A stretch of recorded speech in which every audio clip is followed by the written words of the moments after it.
আম্মু খেয়ে বলো তো কেমন হয়েছে। খুব মজা হয়েছে বাবা। প্রথমবার রান্না করছো, সেই তুলনায় খুব টেস্ট। ঢাকাইয়া বিরিয়ানির মতো স্বাদ। মাশাল্লাহ।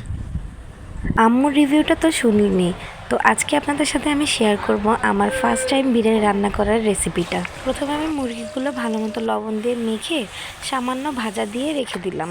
আমি বিরিয়ানিতে আলু খেতে খুব পছন্দ করি, তাই সামান্য লবণ দিয়ে আলুগুলোকে মেখে সে ভেজে রাখা তেলেই আবার আলুগুলো লাল লাল করে ভেজে নিব। এখন বানাবো বিরিয়ানির মশলা। তো আমি নিয়ে নিলাম পেঁয়াজ, কিছু বাদাম, কিশমিশ, একটু জায়ফল, জয়ত্রী, দারচিনি, এলাচ, একটু বেরেস্তা। মশলাগুলো ব্লেন্ড করে নেব। এখন আরেকটা পেস্ট তৈরি করব। 2 চামচ গুঁড়া দুধ নিলাম আর কিছু পানি দিয়ে তাতে একটা লেবু চিপে একটা টক দই বানিয়ে নিব।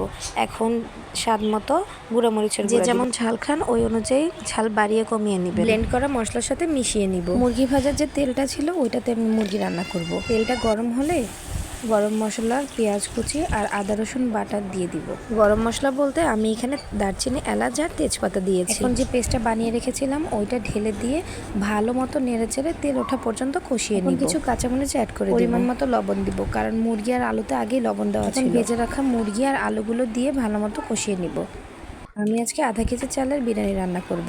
মুরগিটা হতে হতে আমি চালগুলো ধুয়ে নিয়েছি। বিরিয়ানি রান্না করার পানিটা আগেই গরম করতে দিয়ে দিয়েছি। এখন আমি তেলে আদা রসুন বাটা আর পেঁয়াজ কুচিটা দিয়ে ভালো মতো নেড়ে নিব, যেন আদা রসুনের গন্ধটা না আসে। এখন ধুয়ে রাখা চালগুলো ঢেলে দিয়ে ভালো মতো নেড়ে চেড়ে নেব।